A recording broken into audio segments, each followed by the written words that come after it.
Main jauh tuh Botang. Sulawesi.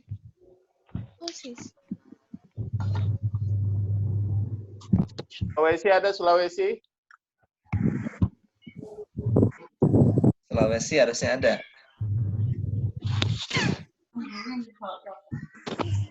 Yang paling banyak itu Jawa Barat. Jawa Barat sudah hadir semua belum Jawa Barat nih? Jawa Barat. Sudah ada Jawa Barat ya?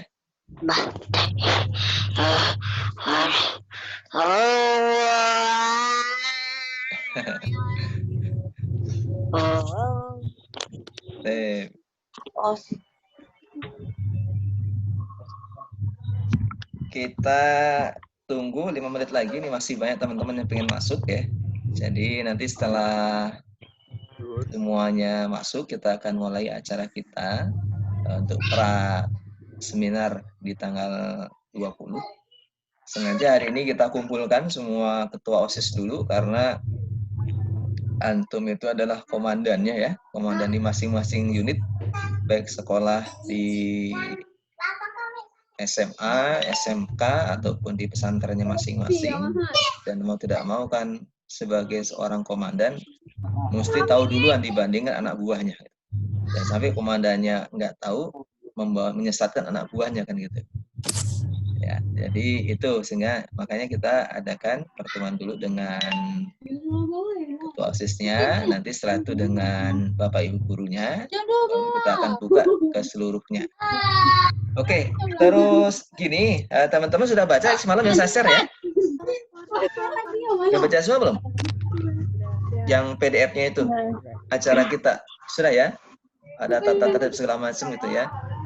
Nah, nanti kita ada sedikit namanya bonus dari kegiatan seminar kita ini karena memang ini merupakan wujud daripada perhatian JSIT Indonesia kepada seluruh sekolah se-Indonesia ya, karena memang salah satu programnya itu selain membantu relokasi beberapa korban musibah yang pernah terjadi, baik itu di Palu, Aceh dan sebagainya dari Sescam.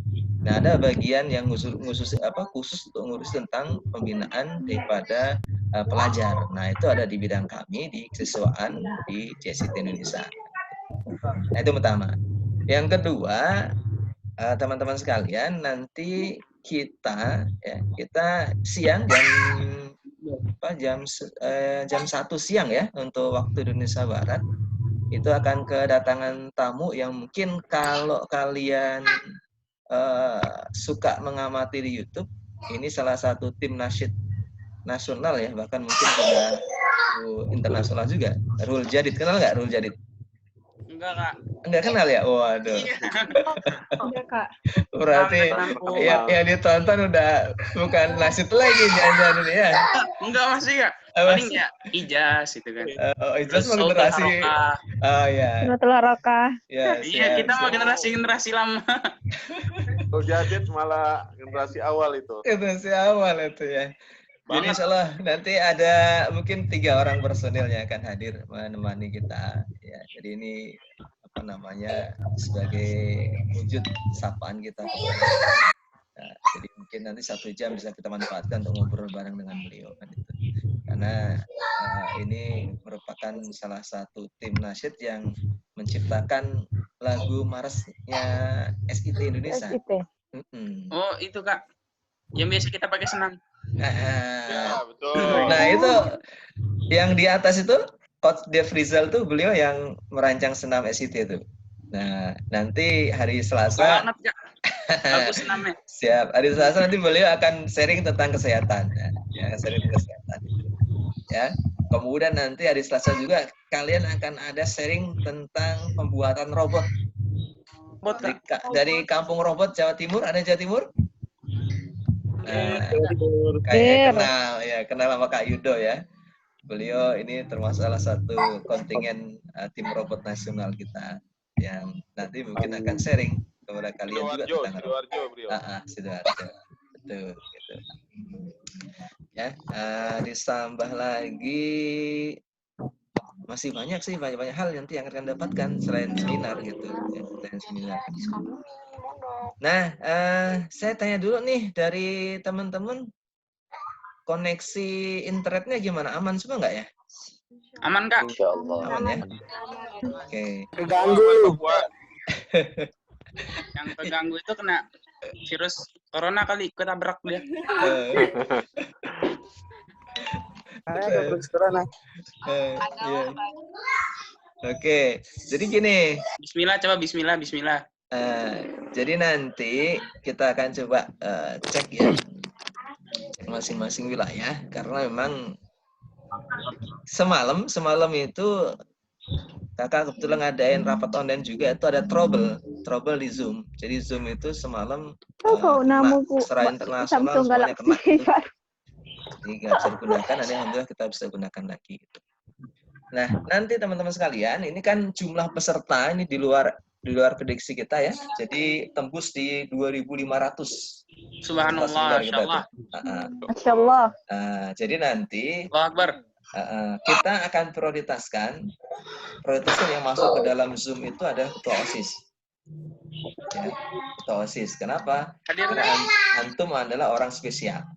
Maka harus dispesialkan. Jadi kalau ibaratnya kondangan di VVIP. Nah, ibaratnya naik pesawat paling bagus dah gitu ya. Nah, gitu. First class. Nah, kenapa? Karena kalau yang menjadi komandannya aja tidak mendapatkan pelayanan yang baik, artinya informasi tidak sampaikan dengan baik, nanti gimana buahnya gitu ya, prinsipnya. Nah, yang lainnya kita akan live streaming nanti di Facebook, di YouTube, dan kita mungkin link-link yang lain kita akan bagi. Karena ini ada 8 kelompok WA, yang semuanya sudah terisi 257 semua. Nah, dan ini masih ngalir terus pendaftaran, masih pada pengen daftar juga. Nah, itu tidak masalah. Artinya kita fasilitasi saja, karena kayaknya kalian sudah terlalu lelah 2 bulan di rumah ya. Ini kalau saya lihat pipinya pada teman-teman semua, berarti kayaknya makin gemuk kan puasa ini ya. Ini apalagi Mas Yusuf kelihatan tuh, kayaknya gemuk banget di pipinya nih. Enggak. Oh, enggak. Sedikit. Masalahnya di rambut aja, Kak. Nggak bisa dicukur kita. Ngerti? Tep ya. Jadi gini, kita akan segera mulai. Nanti saya buka. Setelah itu akan ada pengantar sedikit dari Coach Dev ya, tentang bikin OSIS, karena beliau ini dulu mantan aktivis dan salah. Saya sama beliau tuh tahun 98, kalau kalian baca sejarah. Nanti beliau akan cerita. Gitu ya. Baik, bismillahirrahmanirrahim.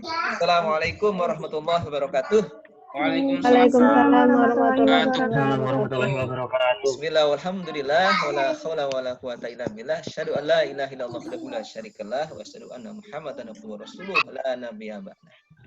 Teman-teman sekalian, rahmat Allah Subhanahu wa taala, alhamdulillah pada kesempatan siang hari ini di tengah-tengah pandemi COVID-19 kita bisa hadir bersama-sama di dalam ruang Zoom ini.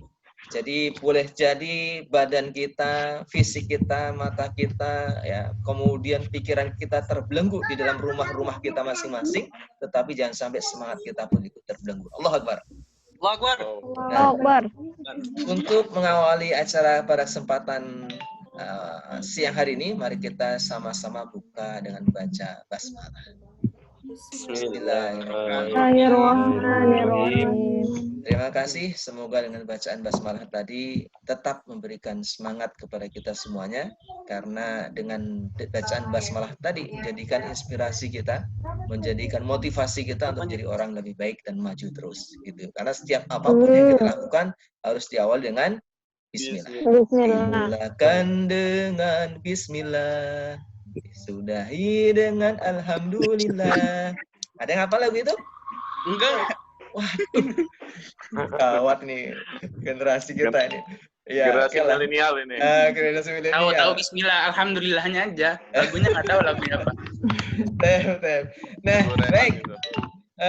Teman-teman sekalian, kita akan lanjut ke agenda selanjutnya. Jadi kita akan mendengarkan sedikit, mungkin ya boleh success story ataupun apa tentang coach kita yang ganteng ini di atas ya. Masya Jadi Allah. beliau ini dulu luar biasa di tahun 98. Mungkin akan sedikit kisah beliau, kan beliau termasuk ketua BEM yang mungkin disegani di zaman beliau waktu tugas gitu. Pada Coach Devizal dipersilakan. Baik, terima kasih Ustadz Yono. Assalamualaikum warahmatullahi wabarakatuh.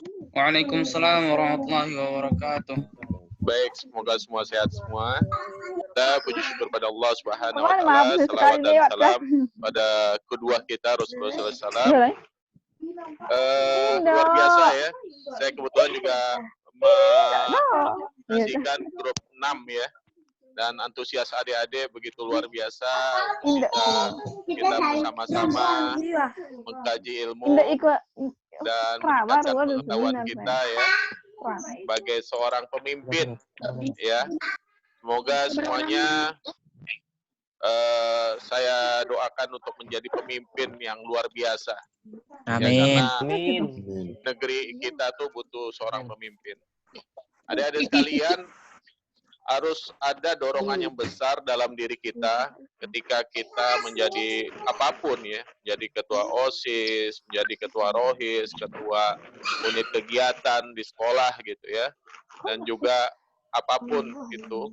Dorongannya adalah bahwa kita harus menjadi problem solving. Apa itu problem solving? Yaitu yang memberikan solusi terhadap permasalahan. Karena hidup kita nggak bisa lepas dari sebuah masalah. Dan sebenarnya masalah itulah yang nantinya akan jadi peluang setiap orang untuk meng-create sesuatu, menciptakan sesuatu. Ya, misalnya seorang Jack Ma yang menciptakan Alibaba, tahu? Jack Ma? Tahu. Jack Ma pernah bercerita bahwa ketika dia fokus terhadap masalah, maka dia tidak bisa mendapatkan apapun. Tapi ternyata banyak orang yang memiliki masalah. Dan masalah itu yang akhirnya jadi peluang buat dia. Dulu di Cina, banyak orang yang memproduksi barang.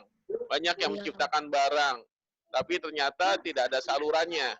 Untuk memasarkan, marketnya nggak jelas. Akhirnya seorang Jack Ma yang berapa kali tidak lulus di Harvard University, ditolak kerjaan di mana-mana, berpikir bagaimana menyediakan sebuah fasilitas yang akhirnya orang bisa menjual barangnya.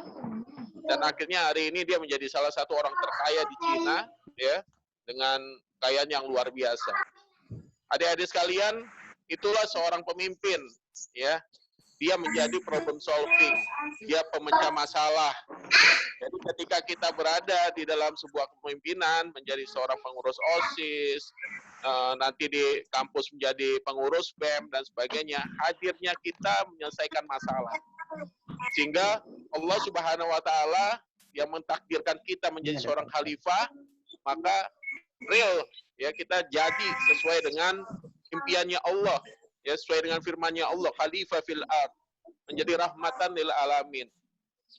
Jadi seorang pemimpin itu ada dorongan dalam hatinya untuk menjadi sesuatu yang hadirnya dia memberikan problem solving bagi orang-orang di lingkungannya. Jadi bukan sebaliknya, hadirnya kita malah buat masalah, hadirnya kita malah buat orang gedek ya, buat orang jadi nggak nyaman ya. Jadi hadirnya seorang pemimpin menjadi solusi bagi orang-orang yang ada di dalamnya. Adik-adik sekalian, di dalam organisasi ya tentu kita akan menghadapi bukan hanya diri kita, akan kita ketemu banyak orang. Ya betul kan? Ada pengurus sekretaris, bendahara, kemudian ada sesi olahraga, sesi kerohanian dan lain-lain. Dan mereka kita arahkan untuk membuat sebuah program dan program itu bisa dijalankan. Dan ternyata untuk membangun tim itu tidak sederhana. Ya. Jadi saat ini kalian mungkin pertama kali memegang kendali sebuah organisasi. Dan inilah peluang pertama kalian untuk mencari pengalaman sebanyak mungkin. Ya, bagaimana sih ngelola teman-teman, bagaimana sih ngarahin teman-teman supaya tujuan dan visi dari organisasi itu tercapai. Misalnya dulu saya pernah jadi ketua BEM, ya.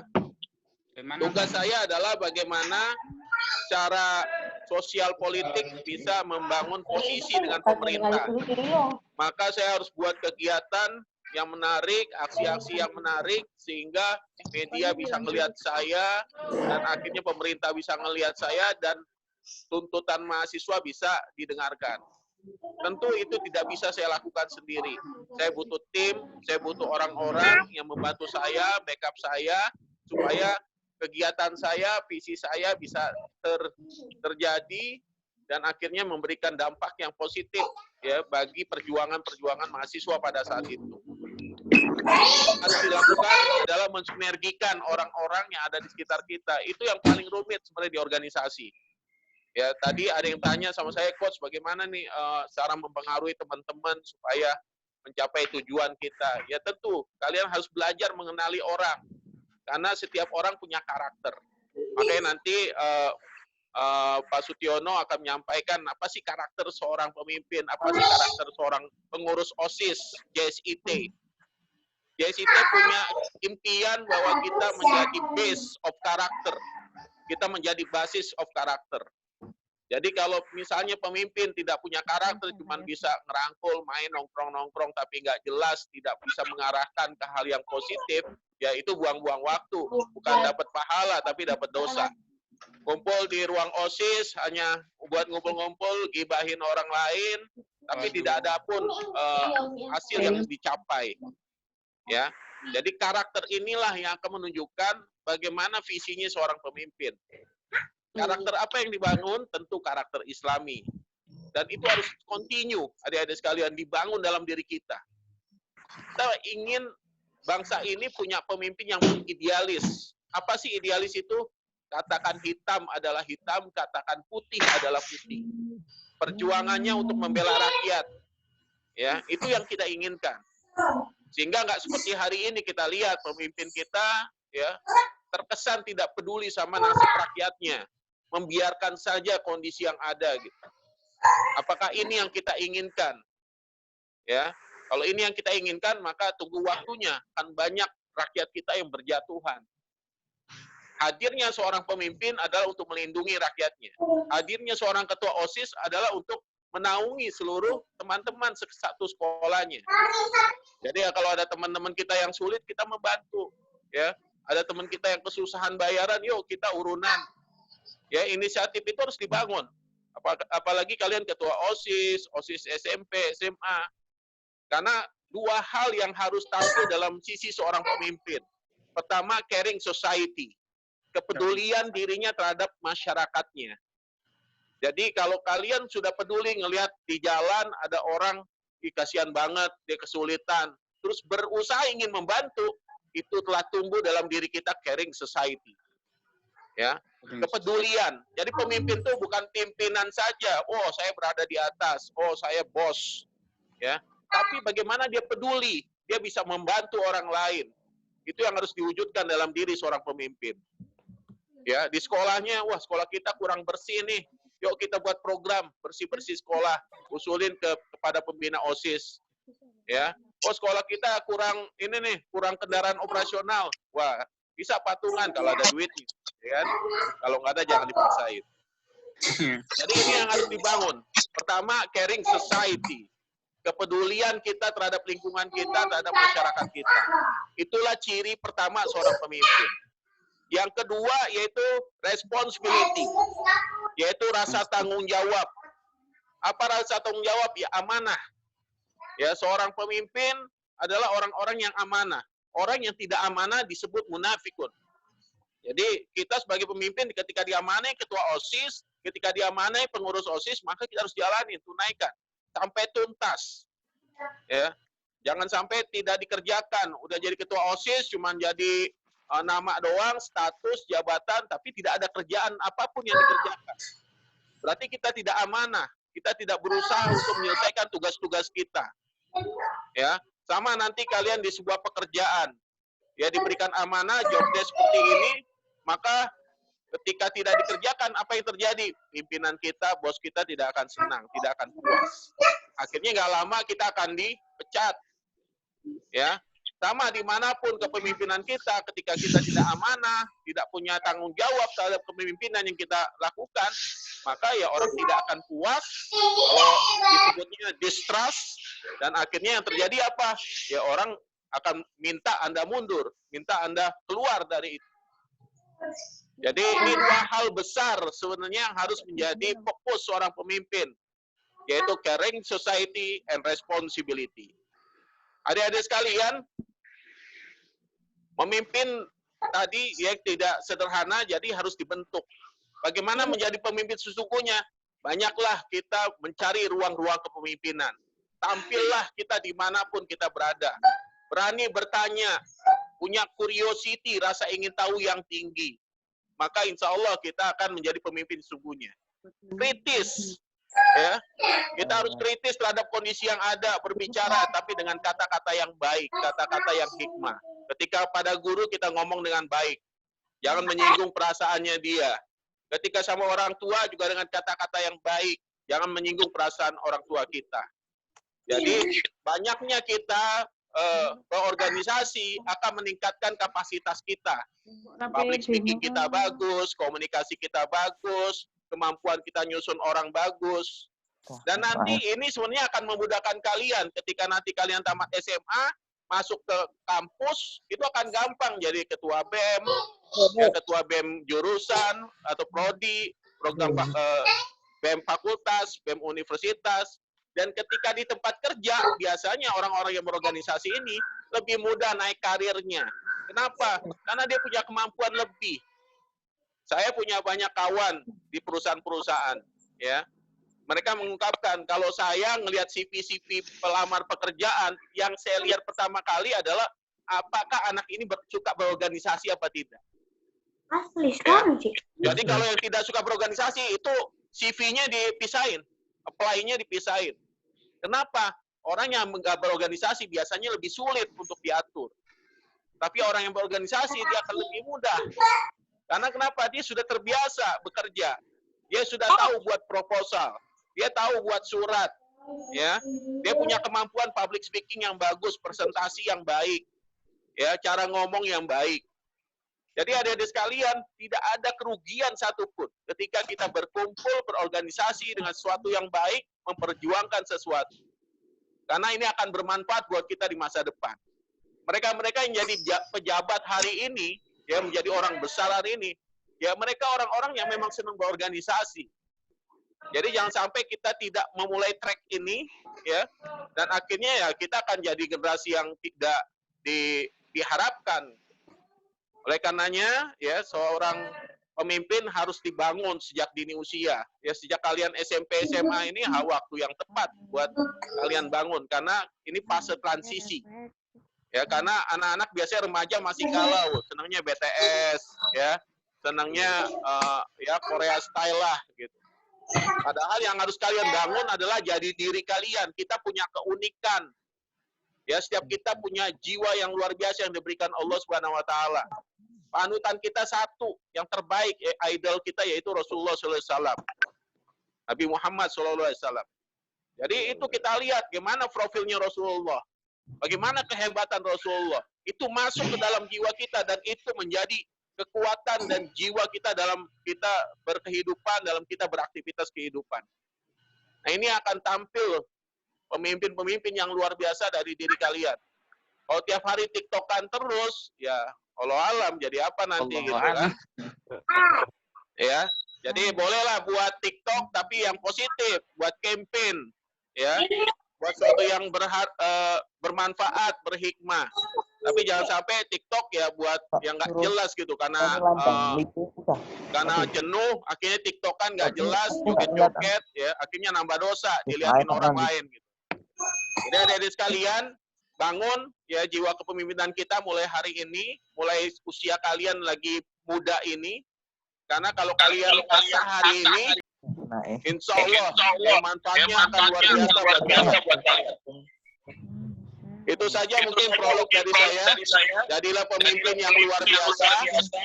Pemimpin itu bukan hanya tampil karena kondisi yang nyaman, tapi pemimpin akan hadir pada kondisi yang krisis. Terima kasih. Bila taufiq wal hidayah. Assalamualaikum warahmatullahi wabarakatuh. Waalaikumsalam warahmatullahi wabarakatuh. Terima kasih Coach Jeps, luar biasa nih. Jadi kita bisa melihat ya, beliau itu dulu mungkin kalau kalian baca sejarah, Di tahun 1998 ada peristiwa penting di Indonesia. Ada yang tahu apa itu? Krisis moneter. Krisis moneter. Bukan. Sakti. 98 kayak. 1998 reformasi. Siapa tokoh reformasi Allah itu? Akbar. Penurunan Soeharto. Pinter. Bukan penurunan Soeharto. Tapi karena beliau sudah terlalu sepuh, jadi kita Iya, pensiunkan kita kan bukan penurunan ya, tapi kita peduli. Iya, peduli dengan beliau ya, karena kesehatan beliau kasihan sudah udah. ini. Kayak yang sekarang kita kan udah tua. Salah. Baik, luar biasa teman-teman, saya Indonesia ini sudah full ya, di Zoom kita udah 100 orang, jadi mungkin tidak bisa nambah lagi peserta gitu.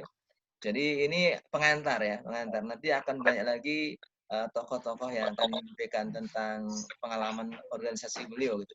Karena salah satu ciri seorang pemimpin itu dia lahir dari kesulitan, bukan lahir dari kemudahan. Nah, kalau sekarang kayak saya mungkin kalau saya lihat antum nih generasi milenial 4.0 ini kayak generasi yang lahir dari kemudahan ya, bukan kesulitan ya. Betul nggak? Dikit. Betul. Iya, apa-apa tinggal minta ada gitu kan ya. Nah, kalau saingannya banyak dengan robot. Saingannya banyak. Baik. Nah, baik, tadi saya melihat ada salah satu rekan kita sudah masuk. Kak Aji sudah ada ya dari di Zoom ya? Kak Aji, silakan tunjukkan dirimu. Tadi sudah masuk beliau, kenapa keluar lagi ya?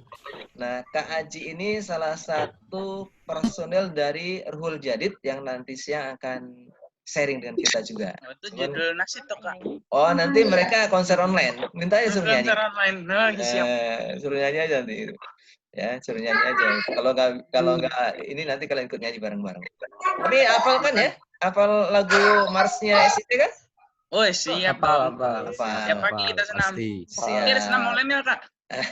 Sip. Nah, sekarang kita buka dulu ini open mic ya. Gue tahu Pandu nggak? Kita Pandu. open mic, nanti kita silahkan teman-teman sekalian bisa konsultasi. Dulu di Granada. Coach Dep Rizal ya. Tentang tadi yang beliau sampaikan panjang lebar luar biasa ini.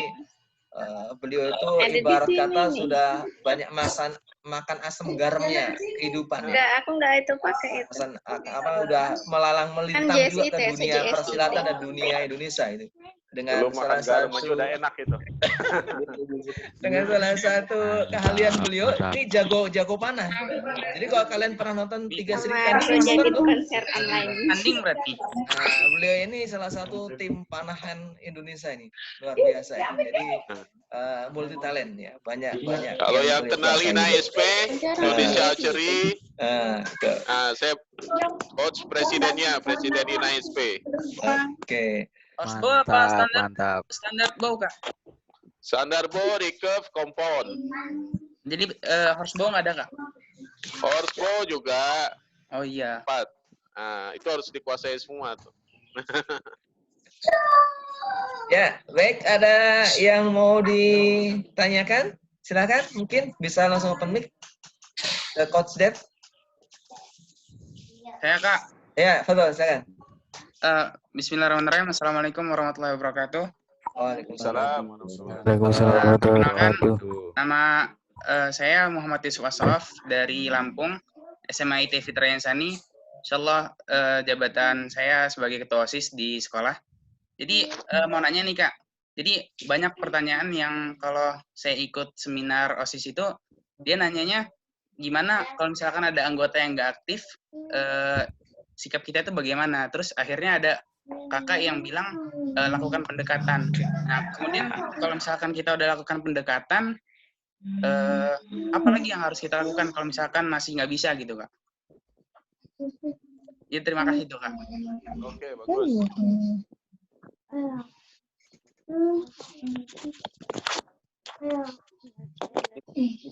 Baik. Langsung Pak Sudiono.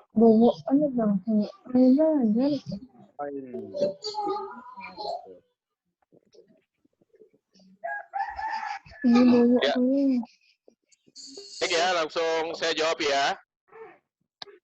Ya, monggo. Jadi Silahkan. dalam organisasi ya pasti kita akan nemuin ya. Tadi saya bilang seorang pemimpin itu kan dia problem solving. Orang yang tidak aktif di dalam organisasi kita, ya pasti dia punya masalah. Mungkin nggak percaya diri, mungkin dia tidak bisa manajemen waktu, mungkin waktunya sibuk dan sebagainya begitu kan. Nah itu yang harus diperdalam. Jadi yang tadi Asrof tanyain yang sampaikan bahwa saya udah melakukan pendekatan tapi nggak mau juga. Berarti kan konten pendekatannya ini, strategi pendekatannya yang kurang dalam, belum bisa menggali lebih dalam gitu, sehingga kita tidak bisa menginfluence atau mengajak kawan kita yang nggak aktif tadi untuk terlibat di dalam kegiatan-kegiatan kita. Jadi diperdalam lagi, masalahnya apa sih, ngobrol, kenapa sih, bagaimana dia bisa curhat dulu lah ke kita. Masalahnya apa ketika dia nggak bisa aktif.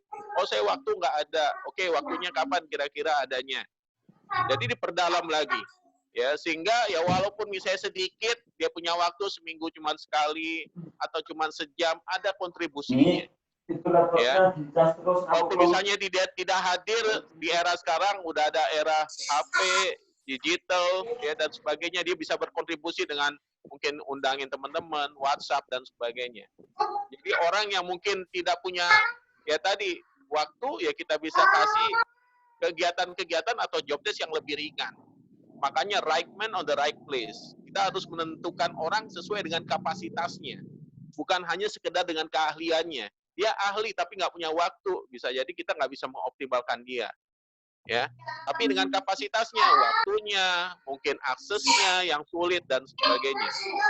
Makanya tadi Pak Sutiono menyampaikan bahwa kalian ini sebenarnya hadir lahir di kondisi yang sangat mudah.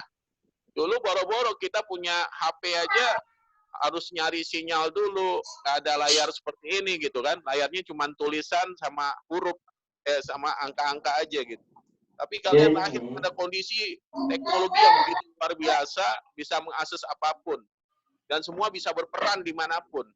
Ya, dengan adanya Zoom meeting ini aja luar biasa kan, kita bisa diskusi se-Indonesia sampai luar negeri dan sebagainya gitu.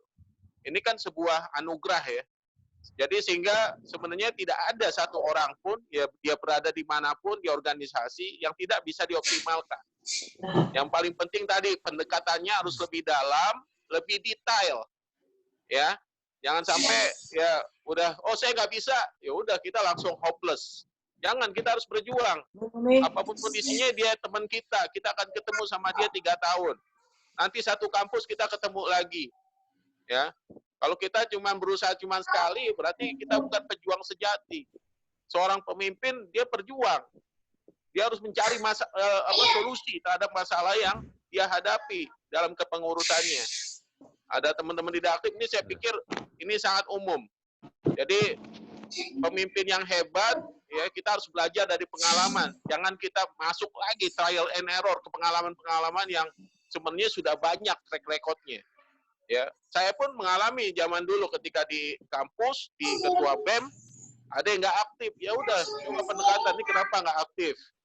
Sampai akhirnya, mohon maaf, kita udah perdalam, dan dia menyatakan saya nggak bisa, saya mundur dari kepengurusan. Itu lebih baik, tapi kita harapkan, kita tetap bersahabat ya.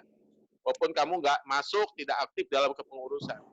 Karena kenapa? Kasihan dia sudah di SK-kan, sudah dapat tanggung jawab ketika dia tidak amanah menjalankannya. Ya kan, dia berdosa juga.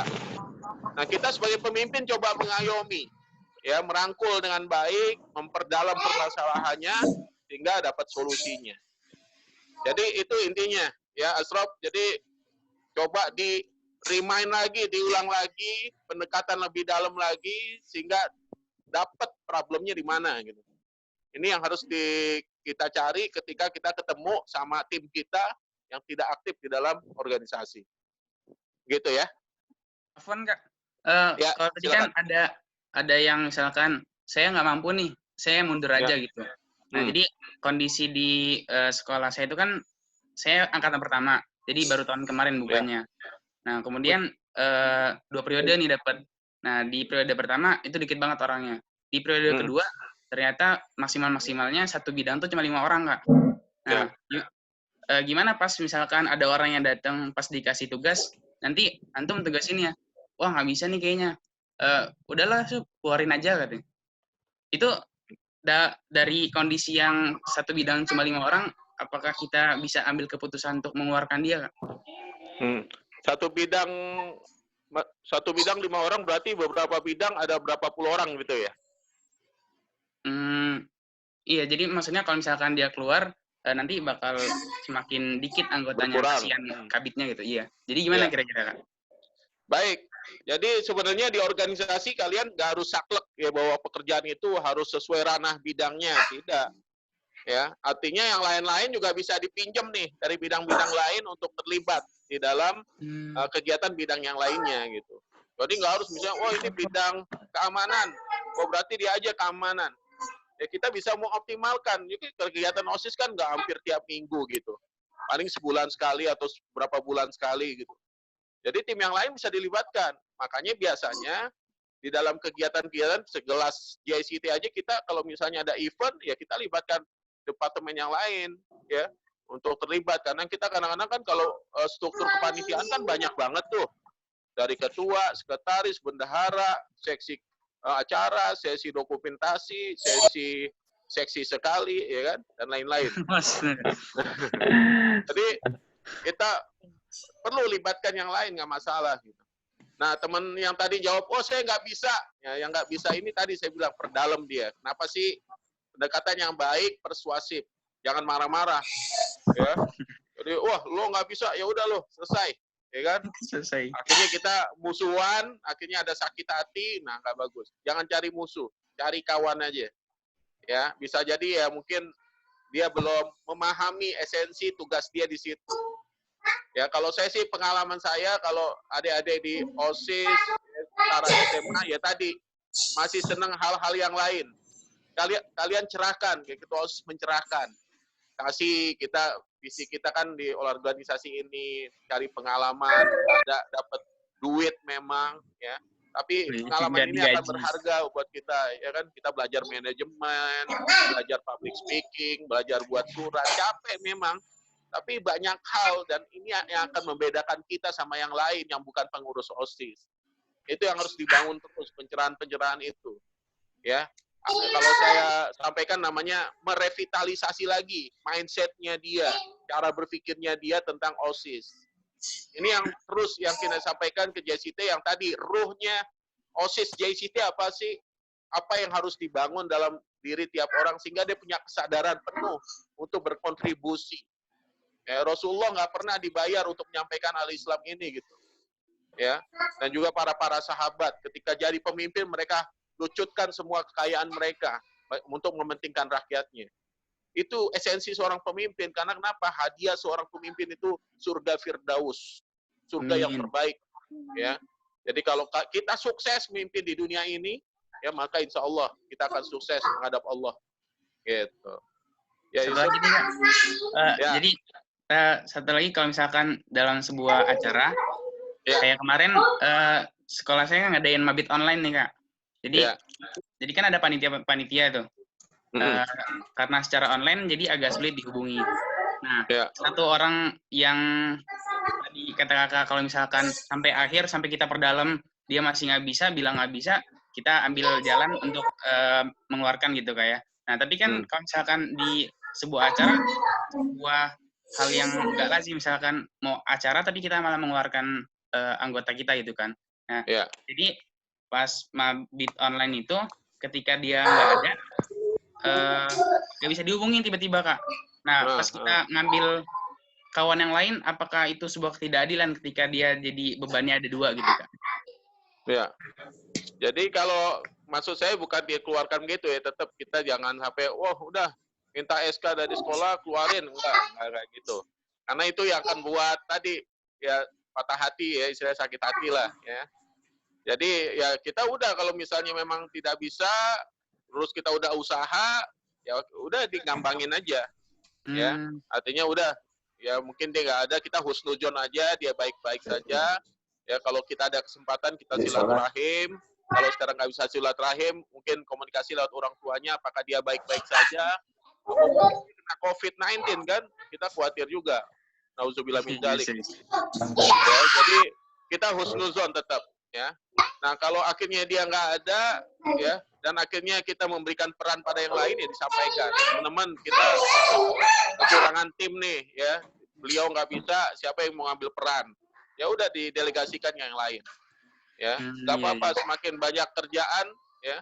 Saya pernah ngurus, saya punya INASP, Indonesia Archery School Program, A to Z, semua perangkat-perangkat organisasinya saya yang buat sendiri. Ya, setelah semuanya jadi, baru saya libatkan orang-orang. Ya, karena kenapa? Kadang memang tidak mudah melahirkan sesuatu, membentuk sesuatu. Ya, tapi ya kita harus mulai dari awal, dan kita harus punya kemampuan lebih yang bisa memikirkan segala macam hal. Jadi kalian ketika di OSIS belajar semuanya, ya, bendahara gimana, jadi sekretaris gimana, karena suatu saat kita nanti di organisasi yang lebih tinggi jadi sekretaris, mungkin jadi bendahara gimana ngatur keuangan, jadi seksi sesi perlengkapan dan sebagainya gitu. Manajemen itu harus dikuasai kita, sehingga dimanapun kita berada kita akan siap. Nah, ini harus dibangun pengalaman, cari pengalaman apapun sehingga kita paham. Ya. Dan seorang ketua OSIS dia harus memahami tugas, job desk, tupoksi, tugas pokok dan fungsi dari semua seksi-seksi atau semua bidang yang ada di bawahnya. Kalau kalian pahamin, kalian akan mudah menggerakkan orang lain, memberikan penjelasan tugas dan fungsinya, sehingga lebih gampang untuk melakukan controlling. Ya, manajemen itu kan POAC ya, planning, organizing, actuating, and controlling. Di planning, ya direncanakan dengan baik, kemudian diaktualisasikan, ya, di organizing, ya, didelegasikan pekerjaannya, kemudian di controlling. Jangan lupa kontrol. Ya, ketika ngasih delegasi ke orang, bro, bagaimana? Udah beres belum? Dikontrol terus. Sampai dia muntah-muntah nggak apa-apa. Ya, kita kontak terus, kita WhatsApp. Gimana, udah selesai belum? Kadang ya, karena sibuk, mungkin sibuk main Mobile Legend, ya, yang putrinya sibuk nonton drakor, ya, BTS. Jadi ya kita harus stay tune. Pemimpin lebih capek memang. Ingetin. Itu namanya controlling dalam manajemen. Kalau itu jalan, maka insya Allah kerjaan kita akan bagus. Ya, jadi kita ingetin terus, jangan kasih tugas sekali udah itu nggak pernah kontrol, udah akan berantakan itu. Ya, begitu Yusuf. Iya, makasih Kak. Ya, sama-sama.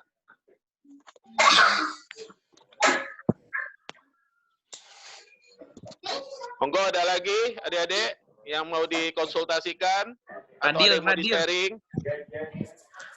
Saya mau tanya boleh Kak? Halo? Ya, monggo. Ya. Mal. Ya, sip. Bismillahirrahmanirrahim. Assalamualaikum warahmatullahi wabarakatuh. Waalaikumsalam warahmatullahi wabarakatuh. Ya, perkenalkan Kak, nama saya Akmal Musyafa, saya dari SMA ITN Nur Hidayah. Nah, mau tanya Kak. Kak Sofan. Ya. Solo ya. Ya, Sukoharjo. Nah, bagaimana caranya agar kita bisa itu Kak, membudayakan suatu hal yang positif ke lingkungan kita. Jadi misal kita udah baik gitu ya. Baik kita udah sholat dua, sering sholat dua, tapi bagaimana kita bisa membudayakan itu ke lingkungan sekitar kita, kayak ke teman-teman kita, dan itulah Kak. Nah, Oke, luar biasa, bagus. Baik Akmal, saya pemanah, dulu panahan nggak banyak yang ikut, yang memanah, karena dulu di Jakarta aja tuh pemanah cuma ada 20 orang, 30 orang. Dan hari ini panahan luar biasa. Ya, lomba panahan setiap minggu ya sebelum COVID ya. Jadi saya salah satu yang campaign, yang berkampanye bagaimana panahan itu bisa menjadi luar biasa, diminati banyak orang. Nah, apa langkah-langkah yang saya bangun? Tentu yang pertama, kita harus memperkuat, memperdalam filosofi.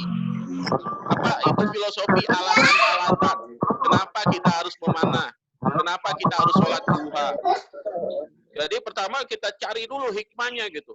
Jadi saya punya buku namanya Membentuk Karakter Hebat. Ya, kalian bisa akses ke Gramedia atau lihat di e-book ya, ada Membentuk Karakter Hebat. Jadi saya perdalam, apa sih panahan itu? Oh, dia terkait dengan sunnah. Oh, dia terkait dengan fokus, konsentrasi. Jadi kita gali hal positif dari apa yang kita akan bangun, kita jadikan budaya. menjadi culture. Ya. Setelah itu, setelah kita pahami, maka kita campaign, kita sosialisasikan. Bagaimana cara sosialisasikan? Ya sekarang ada media. Ya mungkin kalau di sekolah kita tulis di Madi, duha itu luar biasa. Duha itu mempermudah rezeki kita, rezeki orang tua kita. Maukah kalian kalau orang tua kalian punya uang yang banyak, akhirnya kita mudah mengakses ya, uang dari orang tua kita, maka sholatlah duha. Ya, sholat hebat gitu. Orang-orang sukses, mereka sholat duhanya rajin, Sandiaga Uno dan para orang sukses lainnya. Gitu. Jadi ini terus dibangun, di campaign dengan media-media yang ada. Ya, jadi alhamdulillah tuh, saya melakukan itu di Panahan. Ya, saya campaign, kemudian saya training orang-orang yang spesies, saya deketin tuh, saya ajak, yuk latihan, saya bantu. Ya, misalnya, yuk duha yuk bareng yuk. Ya, semakin banyak, udah akhirnya, wow luar biasa. Saya dulu di SMP, ya bukan OSIS sih, ya. Saya sholat duha tuh cuma berdua sama teman saya, selebihnya nggak ada yang sholat duha. Waktu zaman saya SMP, tahun 1993. Wah, Ya, lama banget. sholat duha berdua aja sama teman saya. Akhirnya kita pelan-pelan ngajak, siapa nih yang agak lebih kalem? Biasanya kan orang-orang yang kalem, pendiam, sholat yuk, bawa yuk. Saya ajak tuh pelan-pelan. Ya, kalau sekarang udah ada media lebih mudah lagi sebenarnya, kita campaign, kita kasih, ya teman-teman yang sholat duha kita bawain makanan, ntar habis sholat duha kita makan bareng, ya di musola, ya di serambinya musola, udah kayak gitu. Rayu-rayu ya. Jadi kita banyak inilah langkah. Jadi seorang pemimpin itu harus kreatif, ya, buat inovasi, buat kreasi untuk membangun culture, budaya. Ya, di SMA juga sama. SMA itu dulu saya di Rohis. Rohis itu kita punya anggota tuh 90 orang satu angkatan aja. Ya. Kalau di SIT kan semuanya Rohis ya. Kalau di SMA biasa dulu 90 orang. Kita kalau pergi ke musola, bareng-bareng. Ya kita ke musola bareng-bareng, berbaris ya. Udah tuh sambil nyanyi, jadi hampir di jalanan tuh kita ramein. Kebayang. Kita zikir bareng-bareng, ya, sambil zikir bareng-bareng ke musola. Jadi membuat sesuatu itu menjadi luar biasa, ke musola itu menjadi suatu destinasi yang luar biasa gitu kan. Yang ini harus dibangun, bagaimana menanamkan kecintaan teman-teman kita pada ya masjid, pada musola di sekolah dan aktivitas ibadah di musola. Jadi saya bilang sederhana saat ini, ya dengan media yang ada, kamu bisa menggali lebih dalam, ya manfaat, ya dan juga urgensinya sholat duha, campaign kepada teman-teman, ajak yang mudah-mudah dulu, ya jangan campaign jor-joran kamu tapi tidak ada touch. Jadi sekarang penting istilahnya touch, ya touching, sentuhan. Tentu teman-teman yang ini, ya yang cukup appreciate dengan visi kita, senang sama visi kita, maka insya Allah. Jadi merubah budaya itu, membangun budaya itu, ya mulai dari yang satu dulu. Sama Rasulullah SAW pertama kali siapa yang dimasukkan ke dalam Islam? Tahu gak ada? Khadijah. Hah? Khadijah, para sahabat awalun ya. Awalun, As-sabiqun al-awwalun. Ali bin Abi Thalib, orang-orang khusus semua itu. Nah, itu Iya, teknik-teknik Rasulullah itu harus kita lakukan. Ya, sehingga akan menginfluence banyak orang. Begitu. Ya, Bu siapa? Oke, Coach Jack, masih ada yang nanya? Ada. Sebentar, ini sudah hadir di tengah-tengah kita juga nih salah satu tim Nasyid Ruhul Jadid. Ada yang mau kenalan dulu? Allahu Akbar. Ada. Ya, baik Kak Haji, silakan Kak Haji. Kak Haji biar nyanyi dulu dah, kita kasih kesempatan. Ayo lah. Kita. Silakan Pak Haji. Mana orangnya? Tuh ditanyakan orangnya. Assalamualaikum warahmatullahi wabarakatuh. Waalaikumsalam. Itu orangnya ya, silakan. Dengeran sih suaranya. Bagus nih. Iya. Ini suara bass dia nih. Tahu aja. Coach Dev. Ya, yang saya hormati Pak Eka Sutiono dan Coach Dev dan rekan-rekan muda semuanya pengurus OSIS ya. Kabar semuanya pagi hari ini. Alhamdulillah, luar biasa Ya, Allah Akbar. Iya, Alhamdulillah, Qurani smart and leader. alhamdulillah. Mantap. Kayaknya nggak nyanyi nih coach. Lagi puasa. Satu bait dulu. Nggak kena Ruhul Jadid katanya. Iya. Coba Bang Haji. Ruhul Oke. Jadid baitnya yang rap aja dulu. Rap aja ya. Baik. Kami semangat baru, siap maju, hancur semua musuh-musuh. Kami tentara Allah, siap korbankan harta bahkan jiwa, siap korbankan harta bahkan jiwa. Jadi sadil umat, mujahid dulu lantakkan jiwa pendosa. Jadi jasadil umat, mujahid dulu lantakkan jiwa pendosa. Segitu aja dulu. Coach. Masya Allah Allah. Akbar. Masya Allah, Ini merinding. bocorannya nih buat siang nih. Bocornya buat siang. Baik. Terima kasih coach. Silakan dilanjut coach dan Kak Pujono. Baik, terima kasih Bang Haji atas sumbangsih lagunya. Silakan. Jadi Yang semangat lain ini. adik-adik. Fon Kak, Fon. Saya Kak. Ya, silakan. Siapa dulu nih? Itu tuh Ega silakan, tuh silakan. Ega. Ega. Oke.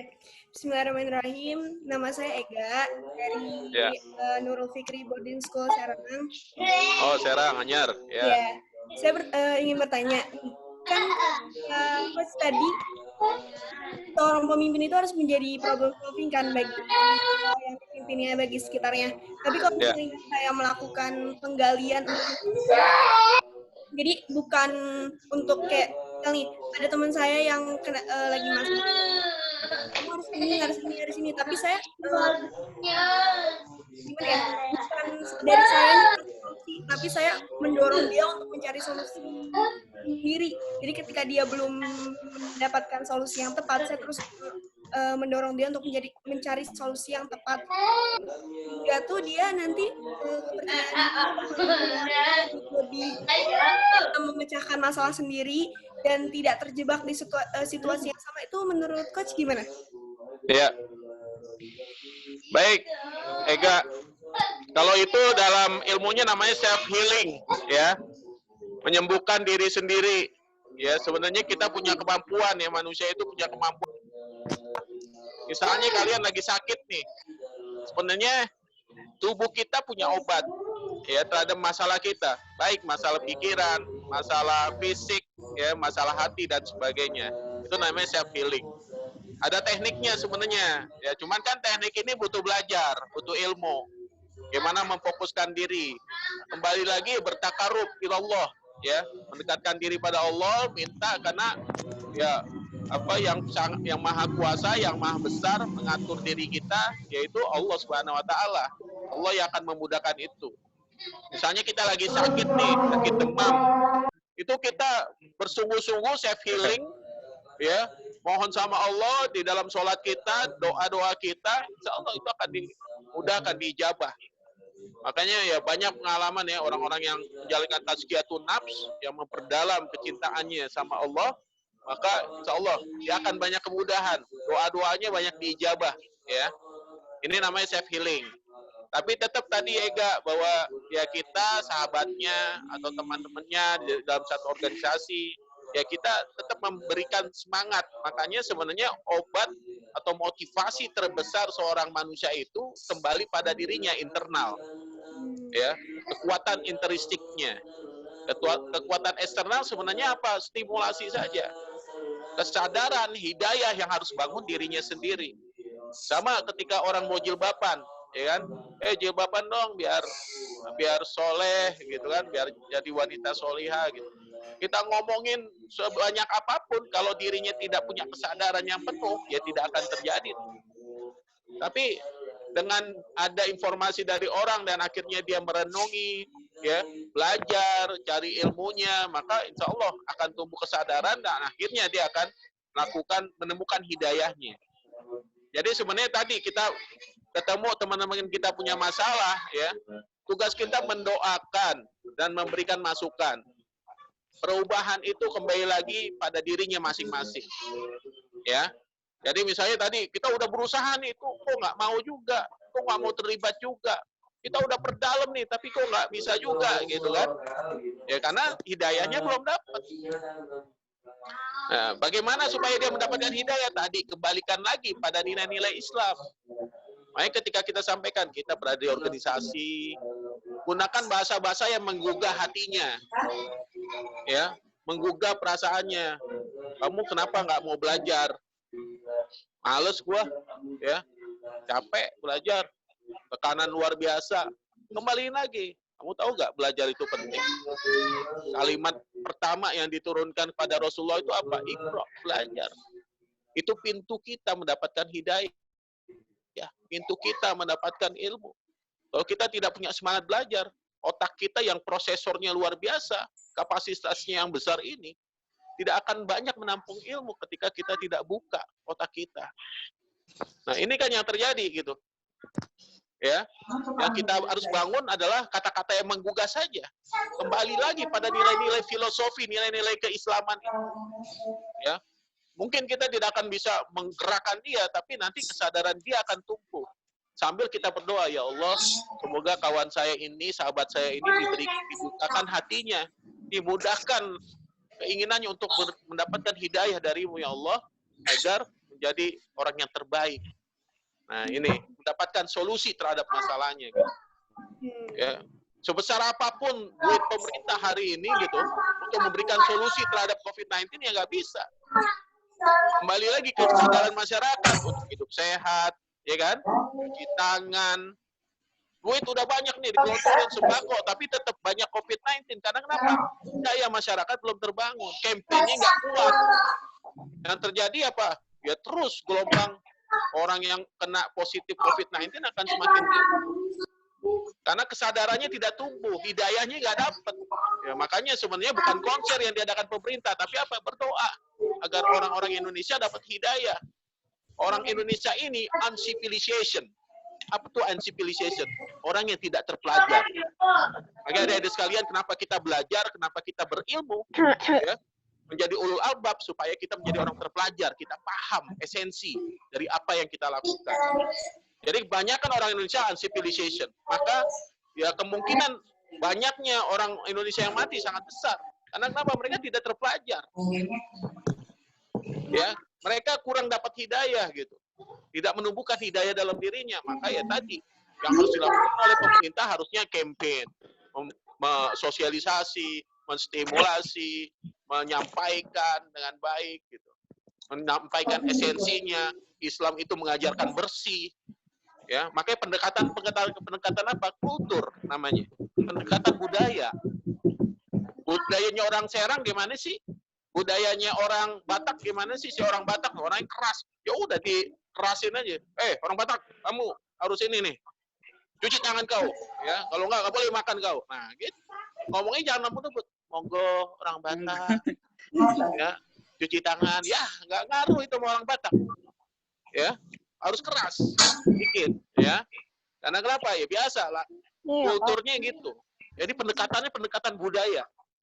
Makanya kita mau ketemu teman, memberikan solusi pada teman kita, apa budayanya, apa karakternya, karakter genetiknya. Genetik itu terkait dengan lahirianya, kelahiran dari ibu bapaknya, kemudian genetik budaya daerahnya. Itu juga mengaruhi karakter orang. Ya, jadi seorang pemimpin harus belajar kayak gini-gini nih. Ya, karena setiap orang akan berbeda, touchment-nya akan berbeda. Jadi sekali lagi tadi Ega betul, self healing bisa sangat penting itu karena itu yang harus dibangun dalam diri seseorang. Dia harus bangun kesadarannya. Dan bagaimana bangun kesadaran self healing? Sholatlah sama Allah. Sholatlah dia, bertakarublah dengan Allah lewat ibadah-ibadahnya, maka dia akan mendapatkan hidayahnya secara otomatis. Tumbuh kesadaran yang tinggi pada dirinya untuk merubah dirinya ke arah yang lebih baik. Gitu Ega, terima kasih. Afwan, terima kasih Ustaz. Ya, sama-sama. Masih ada? Ustaz. Ya, silakan. Siapa nih? Assalamualaikum warahmatullahi wabarakatuh. Waalaikumsalam warahmatullahi wabarakatuh. Kenalkan, nama saya Muhammad Haidir Suratama. Saya dari sekolah SMP Tension Sendeknya Jayapura, Papua. SMP. Papua. Ustaz, Afwan mau bertanya. Jadi jikalau kita sudah mengarahkan untuk bersih-bersih pondok itu kita sudah mengarahkan, terus ada pihak yang tidak mau mendengar. Itu langkah selanjutnya kita terus mengingatkan karena kita kan sudah mengingatkan tuh sama tuh Ustaz, sudah ingatkan terus dia masih tidak mendengar. Ini kita tindak lanjut hukum atau tindak lanjut Iya.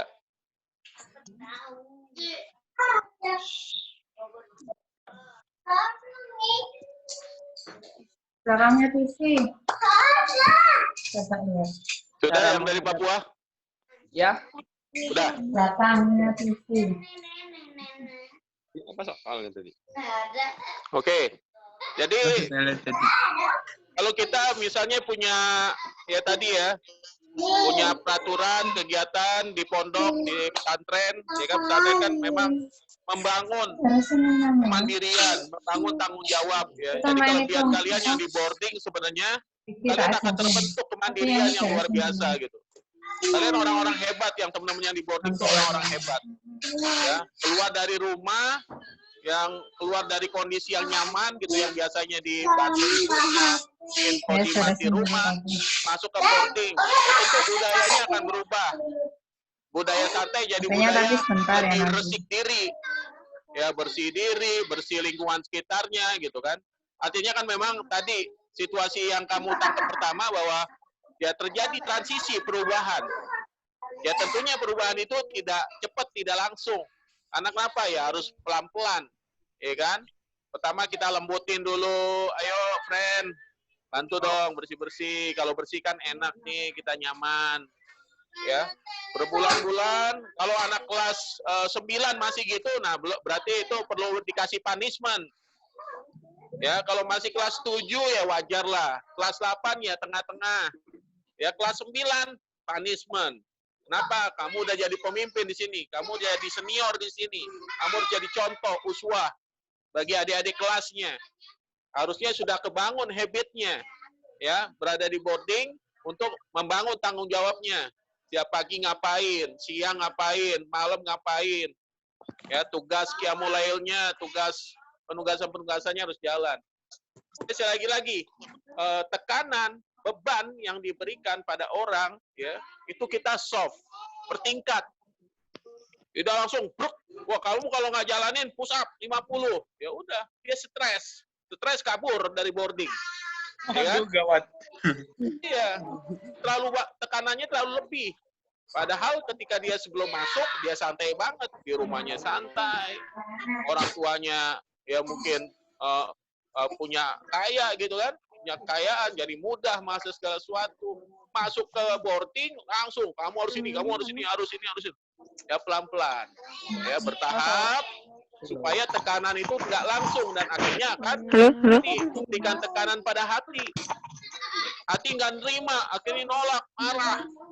Akhirnya marah bukan hanya pada orang di sekitarnya, marah sama orang tuanya juga. Kenapa aku taruh di sini gitu kan? Jadi sekali lagi itu ya prosesnya yang harus dibangun. Jadi kalau kamu misalnya sebagai ketua OSIS, sebagai ketua koordinator ruangan dan sebagainya gitu kan, kasih penugasan, kemudian dikontrol. Kontrolnya dengan soft dulu, lihat temennya, kelas 7, kelas 8, atau kelas 9. Ya kalau kamu sekarang kelas 8 ya? Kelas 8 ya, ya berarti ya masih tengah-tengah tuh. Kadang keras, kadang lembut. Ya, jangan keras banget, ya masih apalagi satu level itu juga ada pengaruh psikologi tuh, ya wah lo kan temen gue lo gaya banget sih, ya bantulah gitu kan. Nah jadi lebih pelan-pelan juga, apalagi satu level. Kalau kita sebagai senior ke bawah lebih mudah, ya kayak saya dulu di kampus saya senior, setelah saya kamu pindahin ini, nah, mau tuh ya. Jadi gitu, pelan-pelan. Pokoknya bertingkat, yang kelas semua beresin lakukan nggak? perubahan Mau bertahap. pakai? Tidak boleh langsung brek, ya. Ngumpul kan saya? Punishment boleh, tapi punishmentnya yang ringan-ringan dulu, ya. Tapi jangan lupa, punishment harus dibarengi dengan reward. Siapa yang disiplin, jalanin, ya, tugas-tugasnya akan dikasih reward, patungan yang lain, ngasih reward buat teman-temannya. Jadi dia bangga. Ketika budaya dan habitnya sudah terbangun, nah, udah lebih mudah lagi ke depannya, ya. Begitu, Uswah. Syukran, Ustaz. Apaan?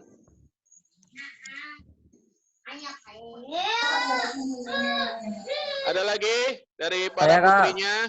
Saya, Kak. Fadil, Kak. Ya, Fadil. silakan. Saya coach. Ya, ayo lo siapa? Siapa dulu? Fadil. Ya, silakan.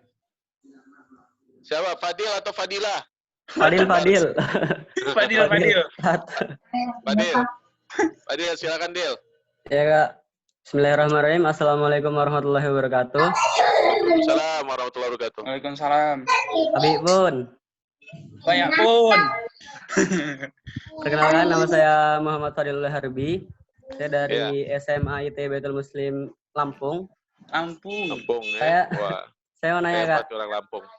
Jadi mungkin setiap dari kita pasti pernah ngerasain, Kak. Ya. Jadi pemimpin ini kita ngerasain di mana kita merasakan titik terlemah, titik jatuh, apa ya, ibaratnya ngedon gitu, Kak. Dan hopeless, ya, speechless. Dan ya, hal apa yang biasanya Kakak lakukan untuk menyelesaikan masalah itu, Kak? Ya. Baik. Jadi ya kalau kita dengar kisah Rasulullah pernah ya mengalami titik terlemah ya dalam perjuangannya gitu ya. Maka yang Rasulullah sampai lakukan adalah ya ke Gua Hiro ya kan, bertakarub dekat sama Allah. Karena sekali lagi kekuatan itu ya tadi dari Allah Subhanahu wa taala. Ya. Saya dulu menjadi ketua BEM ya. Saya pernah dikejar polisi 2 minggu ya DPO. Karena dulu saya dianggap menghina presiden. Ya, saya tidur tuh di kampus, nggak ada backup apapun dari orang tua ya, karena orang tua juga dari kondisi yang seadanya, ala kadarnya. Gitu. Bisa dari rumah, Bang. Ya, tapi saya punya prinsip satu, ya, ini sebuah firman Allah, intan surullah yansurkum wa yusabbit aqdamakum. Ya, jadi barang siapa yang menolong agama Allah, Allah akan menolong mereka dan meneguhkan pendirian mereka. Ya. Itu yang saya bangun lagi. Saya harus punya slogan, harus punya sebuah titik lecut ya dalam diri saya ketika saya mengalami titik jenuh, titik capek, letih, ya. Karena saya berpikir bahwa hidup ini ya perjuangan, hidup ini ya harus melakukan segala macam pekerjaan-pekerjaan yang nantinya akan menjadi amal soleh kita kelak di yaumil akhir nanti. Jadi saya kembali lagi tuh di sholat kita, ya Allah tolong berikan hidayah ya pada saya, tumbuh motivasi saya ya. Jadi kalau kita sadar pada saat itu kita mengalami titik lemah, kita lagi sama Allah, cas lagi, baca Quran yang banyak, nanti Allah berikan lagi hidayah pada kita, beri cas lagi yang semangat. Bayangin adik-adik sekalian, dulu saya demo itu seminggu 3 kali. Ya sekarang mahasiswa sekarang boro-boro sebulan sekali aja kagak gitu ya. Saya seminggu 3 kali. Gak ingat itu kemarin minggu. Gak ingat tuh lupa banget ya pada. Lagi besok saya nggak dapat duit gitu. Ya nggak ada dapat apapun, spesial apapun. Tapi apa sebenarnya kita perjuangan. Kita ingin membela manusia Indonesia agar mereka mendapatkan keadilan. Ya. Itu yang harus kita bangun adik-adik sekalian. Jadi ketika kita ketua OSIS, kita berada sebagai pemimpin, yang kita perjuangan apa? Saya ingin buat kegiatan agar teman-teman saya punya alternatif. Ya, idola, kegiatan yang positif. Ya, kalau enggak ya semua akan terlena dengan gadgetnya. Banyak pertemuan, banyak interaksi dengan teman-teman kita. Karena SMP SMA itu waktu yang berharga adik-adik sekalian, ya, waktu penting, banyak nostalgia yang akan kalian dapatkan di situ. Jadi kalau kita lalui begitu-begitu saja, tidak impact, ya, maka ya tadi tidak akan banyak pengalaman berharga buat kita. Jadi itu yang harus kita kembali review, ya, pada diri kita, apa sih esensi kita berada di OSIS, menjadi ketua, apalagi ketua dilihat, ya, kita ya pasti orang-orang ketuanya lemah nih gitu ya. Nah, itu jadi titik dorong buat diri kita. Dan sampai kita lemah, kelihatan lemah gitu. Kita harus tampil, powerful, semangat. Ya, pemimpinnya semangat, anak buahnya akan semangat. Itu yang harus dibangun. Oke, super sekali, luar biasa. Berikan aplaus dong adik-adik. Wah. Terima kasih Kak. Mantap. Ada mic yang berisik tadi Kak. Sebentar, saya ini dulu ya, saya mutin semua dulu dari sini biar tak berisik. Biasanya kalau dia nggak bisa di mute ya pakai laptop itu, nggak pakai handset itu ya.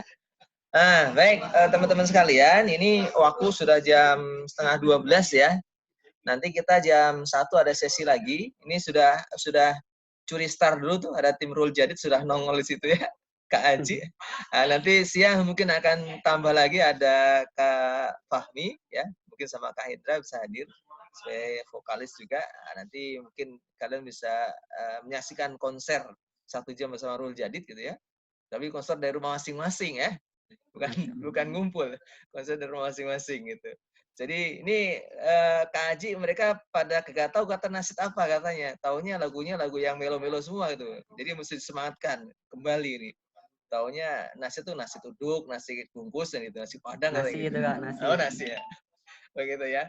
Nah, jadi gini, nanti mungkin grup OSIS ini setelah acara selesai nggak akan kita bubarkan ya. Jadi kita akan terus coaching. Jadi kita akan terus coaching adik-adik sekalian karena memang kita punya goal yang harus kita dapatkan gitu. Karena apa? Dulu di tahun 2012 kita ada pengurus OSIS tingkat nasional. Ya, mungkin pernah dengar ya? Forum OSIS dengar ya? Pernah dengar ya? Nah, masing-masing kota pasti ada tuh forum OSIS tingkat kota, ada forum OSIS tingkat provinsi, ada forum OSIS tingkat nasional. Nusantara kan? Betul, Nusantara. Nah, kita ini sebagai tim yang dimintakan oleh GSIT nanti untuk mengakomodir. Jadi setelah kegiatan ini nanti kita akan merumuskan pengurus tim OSIS tingkat nasional khusus SIT. Ya, Masya Allah. Khusus SIT. Jadi kalau yang umum kita udah ada, ya, tapi khusus SIT. Ya. Nah, bagaimana mekanismenya? Ini saya kan berada di orang-orang hebat semua nih. Nanti antum akan di-coaching oleh Coach Aji, Coach Dev gitu ya, dan coach yang lainnya kaitan dengan kepemimpinan. Ya, setelah nanti coaching semua, kita akan melakukan sistem pemilu raya. Siapa yang akan milih? Kalian semua nih ketua OSIS. Tapi syaratnya kita akan buat formatur dulu.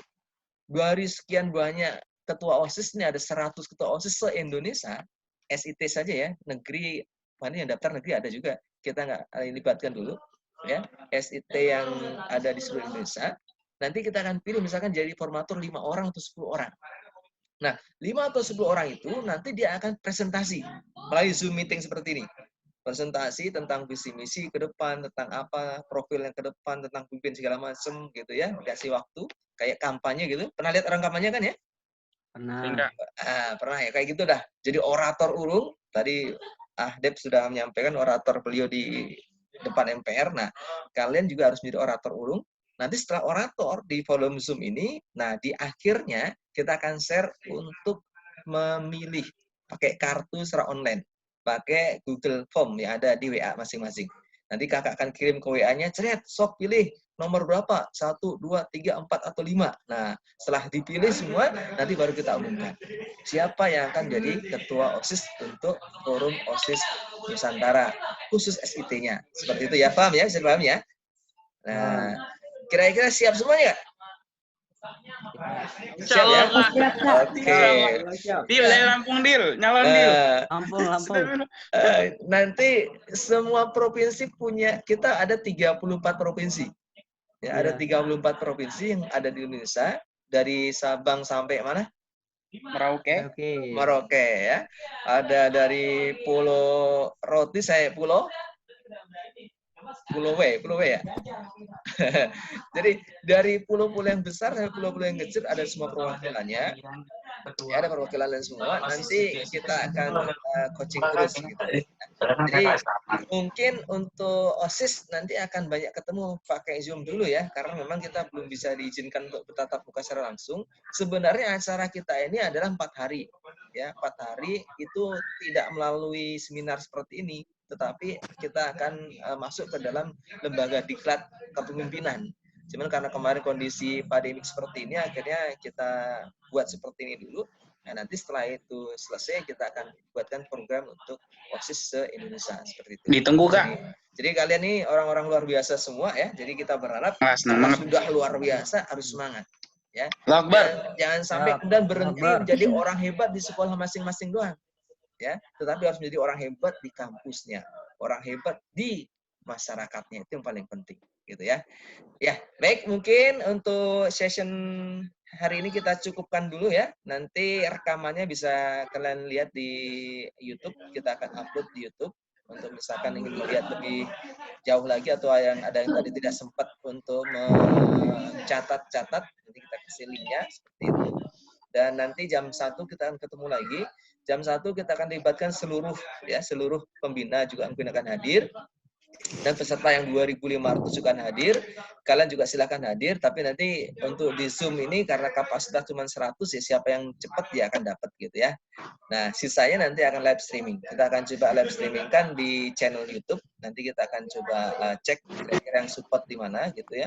Nah, karena memang banyak kendala-kendala yang kita hadapi dengan teknologi, tapi kita berharap bisa kita selesaikan kendala itu sehingga tidak mengkhawatirkan kita semua untuk mengikuti kegiatan. Ya, oke. Terus yang kedua, teman-teman mungkin simpang siur masalah Zoom ya. Ada yang ragu-ragu nih data saya kecuri segala macam gitu ya. Nah, insya Allah kalau Zoom yang kita pakai ini Zoom sudah dibayar, ada lisensinya ya.